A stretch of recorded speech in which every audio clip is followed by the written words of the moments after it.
hjem er fyldt med legetøj. Jeg har actionfigurer hængende på væggen. Jeg har en 1-til-1 Batman stående på mit soveværelse. Jeg har bamser.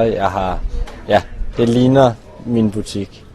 Jeg synes, det er rigtig fedt ved en legetøjsforretning, at man får lov til at genopdage sin glæde ved at lege. Den, som man havde, da man var lille. Og det er svært at få rigtig legetøj ind i dag. Så vi bestiller fra hele verden, for ligesom at have alt, hvad man kan huske fra da man var lille. AB Legetøj har jo eksisteret siden før jeg blev født, og jeg har altid haft gode oplevelser ved at være derinde.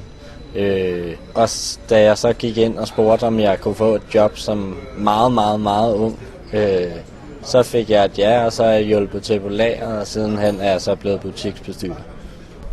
Forskellen mellem AB Legetøj og diverse kæder, der er, det er jo generelt, at vi får lov til selv at bestille, hvad vi har lyst til, og personalet er interesseret i det, de laver, som når vi sælger noget, så er det fordi, vi er glade for at sælge noget. Altså, jeg har jo en personlig grund til, at der er jo mange mennesker, som har svært ved at gå på arbejde. De synes, det er kedeligt, men jeg elsker at se alle de der glade børn, som kommer ind og får, hvad de nu har lyst til og sådan noget.